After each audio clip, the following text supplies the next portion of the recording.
तो नमस्कार। रिसेंटली माननीय सुप्रीम कोर्ट ने रजनीश वर्सेस नेहा में एक लाइबिलिटी इम्पोज करी है उन महिलाओं पर जो कि मेंटेनेंस क्लेम करने के लिए कोर्ट में आती हैं।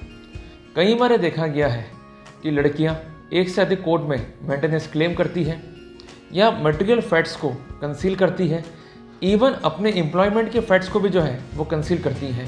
तो इन सब समस्याओं से निपटने के लिए एक स्पेसिफिक फॉर्मेट रूलिंग के साथ जो है वो दिया गया है, जो कि इनक्लोजर नंबर 1 है। अब समझना हमें ये है कि ये फॉर्म हमें कैसे भरना है। अगर यदि हम इस बात को नहीं समझेंगे तो वहाँ पर हमारे ऊपर अननेसेसरी लाइबिलिटीज़ जो है वो इम्पोज होंगी, हमारे ऊपर कानूनी कार्रवाई झूठा एफिडेविट देने के लिए हो सकती है। तो ये फॉर्म भरना कोई मुश्किल काम नहीं है। ये फॉर्म आप खुद भी भर सकते हैं बगैर किसी एडवोकेट की हेल्प के। केवल आपको 5 मिनट स्क्रीन पे जो है वो फोकस करना है। तो शुरुआत करते हैं आज की प्रेजेंटेशन की। साथियों, जैसा कि आप देख रहे हैं कि इंक्लोजर नंबर 1 में ये फॉर्म जो है वो भरना है, जिसमें असेस्ड और लाइबिलिटीज़ पे जो है वो जोर दिया गया है। इसमें सबसे पहले और सबसे इम्पॉर्टेंट बात जो आपको ध्यान में रखनी है कि किन किन डिटेल्स को जो है हमें प्रोवाइड करना है। तो आई में जो है हमें अपना नेम जो है वो स्पेसिफिक करना है। हम एक नेम ले लेते हैं मिसेस पूजा करके। तो मान लीजिए कि मिसेस पूजा जो है इस फॉर्म को भर रही है, तो उसने जो है अपना नेम सबसे पहले भरना है। उसके बाद डॉटर ऑफ, आप पिताजी का नाम जो है वो भरें।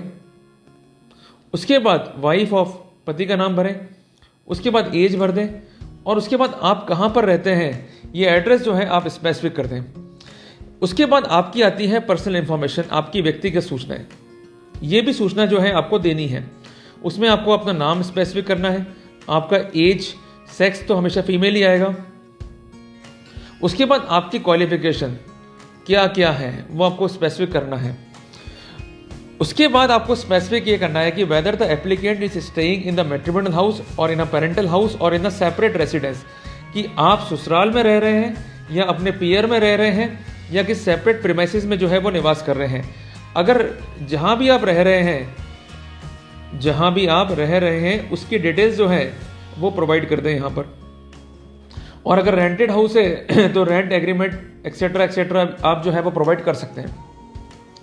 इसके बाद आती है डेट ऑफ मैरिज, उसको स्पेसिफिक कर दें। आप कब से अलग रह रहे हैं उसको स्पेसिफिक कर दें। और कितना आपका एक्सपेंसेस मंथली होता है, जिसमें रेंट का कॉलम भी दिया गया है। आपके हाउस होल्ड एक्सपेंसेस कितने हो जाते हैं वो भी लिख दें। कोई मेडिकल प्रॉब्लम है, मेडिकल बिल वगैरह आपके पास में है तो उसको लिखें। कोई ट्रांसपोर्टेशन करने पड़ते हैं आपको या कोई यात्राएं करनी पड़ रही है तो उस बारे में भी जो है आप ब्यौरा दीजिए और उसके बिल जो है वो सबमिट कीजिए। तो इसका मेंटेनेंस में जो है काफ़ी हद तक जो है असर पड़ेगा। अगर ये पेश नहीं करेंगे तो मेंटेनेंस क्लेम आपका कम हो जाएगा। दूसरी बात है details of the legal proceeding and maintenance being paid. इसमें सबसे महत्वपूर्ण बात 5 कॉलम जो है वो दिए गए।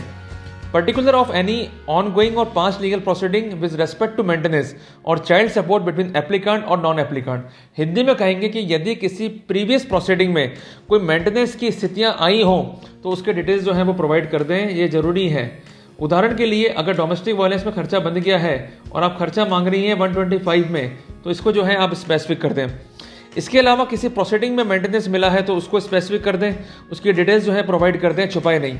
इसके अलावा अगर कोई ऑर्डर है तो उसकी कॉपी इंक्लोज करनी है पैरा नंबर 3 के हिसाब से। Whether the order of maintenance pass in earlier proceeding has been complied with और नॉट। ये ऑर्डर जो पहले हुआ था उसमें जो मेंटेनेंस मिला वो मेंटेनेंस दिया गया या नहीं दिया गया उसको स्पेसिफिक करें। अगर कोई पेंडिंग है तो उसको भी जो है स्पेसिफिक कर दें, इसको बोलते हैं एरियर्स। अब आ रहे हैं नंबर 5 के ऊपर कि whether any voluntary contribution towards maintenance had been given. अगर कोई पति अपनी पत्नी को मेंटेनेंस दे रहा है या मेंटेनेंस पत्नी प्राप्त कर रही है पति से वॉलंटरी बगैर कोर्ट गए, तो उस स्थिति को जो है स्पेसिफिक कर सकते हैं। और कितना मेंटेनेंस जो है दिया गया है उसको भी जो है आप स्पेसिफिक कर सकते हैं। अब आते हैं details of dependent family members. अब आप पे डिपेंडेंट्स क्या स्थिति है कि सबसे पहले बात आपका बच्चा है, चाइल्ड, वो जो है स्पेसिफिक करना है आपको यहाँ पर। उस चाइल्ड के साथ आपके रिलेशनशिप क्या है, आप उसकी अडॉप्टेड मदर हैं, स्टेप मदर हैं, क्या स्थितियां हैं उसको आपको एक्सप्लेन करना है। उस बच्चे का एज क्या है उसको एक्सप्लेन करना है, एज ऑफ चाइल्ड। और उससे आपका रिलेशनशिप क्या है वो तो अपन ने ऊपर लिख दिया। उस बच्चे का सेक्स क्या है, वो मेल है फीमेल है, उसको आपको जो है स्पेसिफिक करना है। Disclose if any independent sources of income of dependent including interest, income, assessed, pension, tax liability or any other income and any other relevant details। कोई अगर आपको इनकम है किसी भी तरीके की, चाहे असेस्ट के फॉर्म में हो, चाहे पेंशन के फॉर्म में हो, चाहे कोई इनकम के फॉर्म में हो, तो उसको जो है स्पेसिफिक कर दें। कितना एक्सपेंसेस जो है आपको अकर हो रहा है डिपेंडेंट को मेंटेन करने में, बच्चे को मेंटेन करने में, उसको जो है स्पेसिफिक कर दें। क्लॉज नंबर डी में जो है मेडिकल डिटेल्स, कोई स्पेसिफिक बीमारी यदि आपको है या आपके बच्चे को है, उसका कोई इलाज चला या उसे कोई डिसेबिलिटी आ गई या स्पेसिफिक मेडिकल एक्सपेंडिचर आ गए, तो उसको जो है आप यहाँ पर एक्सप्लेन कर सकते हैं। इसमें कोई दिक्कत वाली बात नहीं है। अगर है तो उसको लिखें और साथ में जो है बिल्स को प्रोवाइड करें।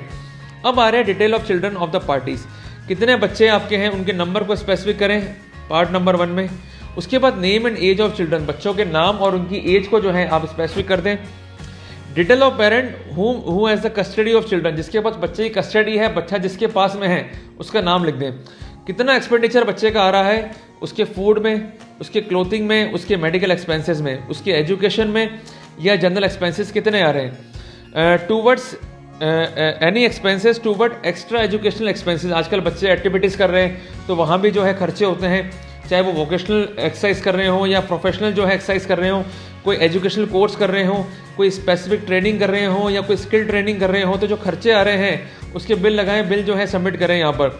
इसके अलावा कोई लोन है या कोई मॉर्गेज है या कोई चार्ज या कोई इंस्टॉलमेंट आप पे कर रहे हैं बच्चे की एजुकेशन को लेकर या उसके लोन को लेकर, उसको भी जो है स्पेसिफिक कर दें। तो इसमें काफ़ी हद तक राहत जो है मेंटेनेंस में आपको जो है मिल जाएगी।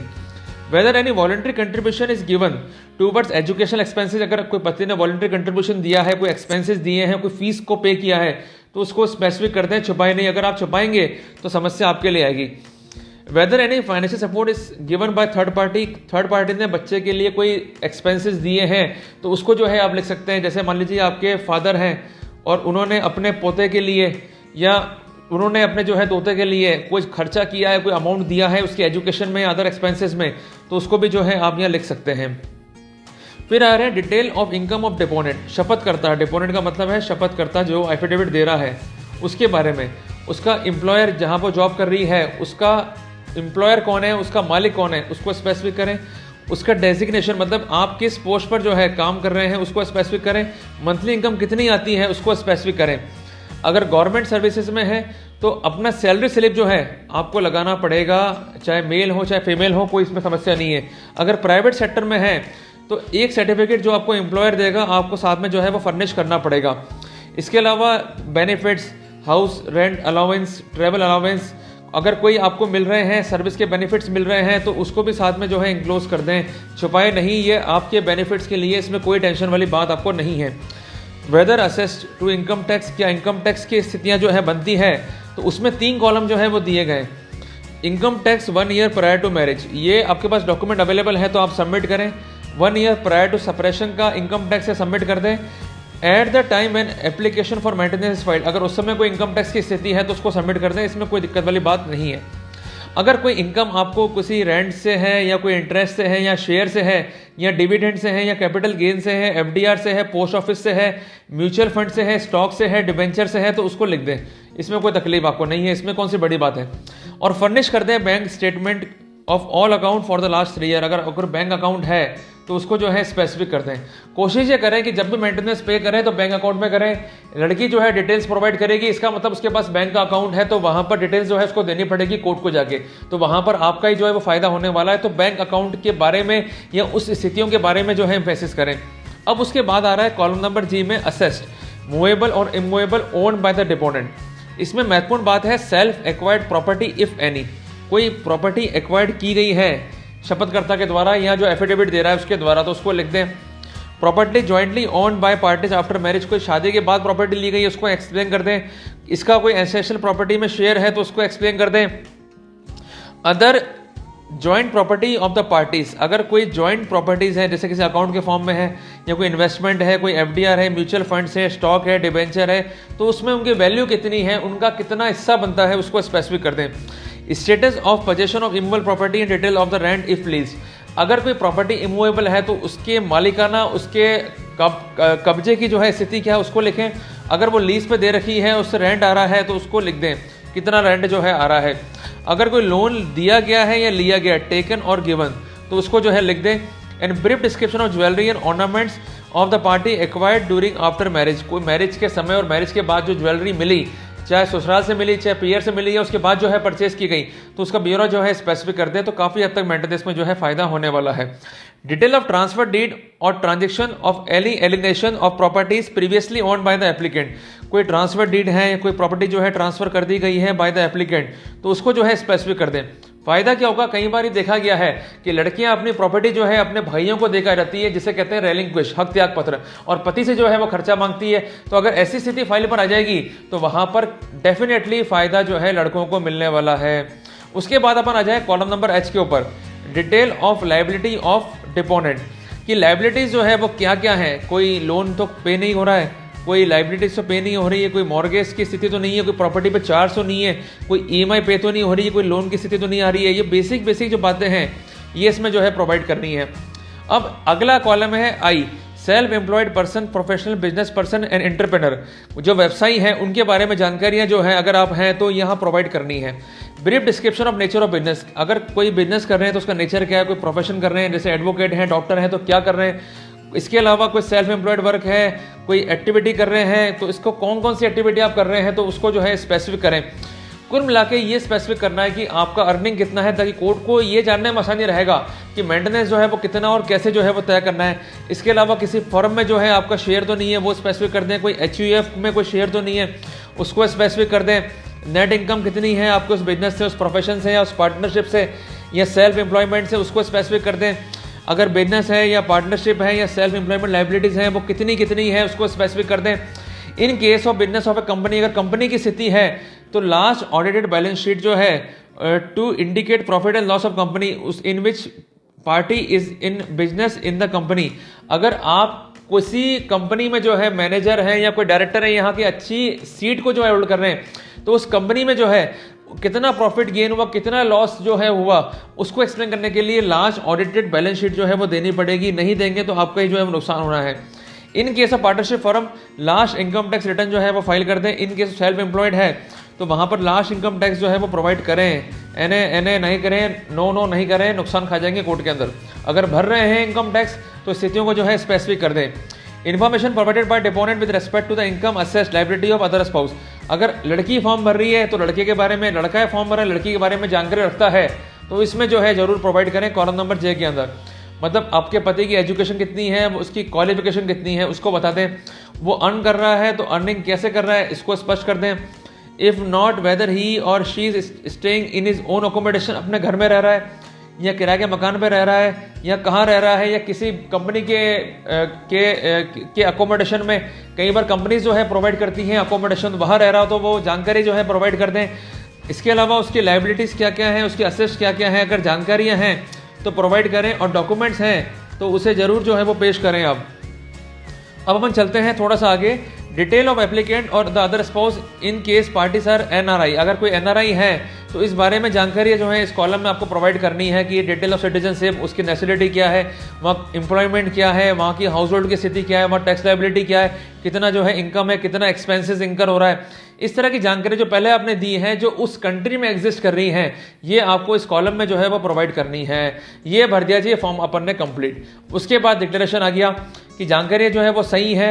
अगर कोई जानकारियाँ गलत पाई जाती हैं तो ये सुन लो, सेक्शन 199, सेक्शन 191, सेक्शन 193 IPC में जो है सजा के प्रावधान है, 7 साल की जो है वो कैद हो सकती है। इसके अलावा 209 IPC में भी जो है आप पर केस चलेगा। तो कुल मिला के बात समझ लें, जो डिटेल्स दे रहे हैं वो डिटेल्स झूठी नहीं होनी चाहिए, क्योंकि यहाँ पर आप साइन करेंगे, इसके बाद इसका करेंगे वेरिफिकेशन, वहाँ भी आप जो है वो साइन करेंगे। तो कुल मिला के मैं आशा करता हूँ कि मैंने इस प्रेजेंटेशन के माध्यम से आपको ये समझा दिया कि ये फॉर्म जो है इजीली कैसे भरना है। इसमें किसी वकील की आपको सहायता की जरूरत नहीं है। जो भी डिटेल्स आपके पास में है, एग्जिस्ट करती हैं, उसको प्रोवाइड कर दें, कुछ भी ना छुपाएं, तभी आप जो है फायदे में रहेंगे। उम्मीद करता हूं कि आपको ये वीडियो पसंद आएगा। अगर पसंद आया तो इसे लाइक और शेयर जरूर कर दें, ताकि अधिक से अधिक लोगों तक जानकारी जो है जरूर पहुंचे। आपके लिए इस तरह की वीडियो लाता रहूंगा। आपने मुझे सुना, thanks for the patience hearing. जय हिंद, जय भारत।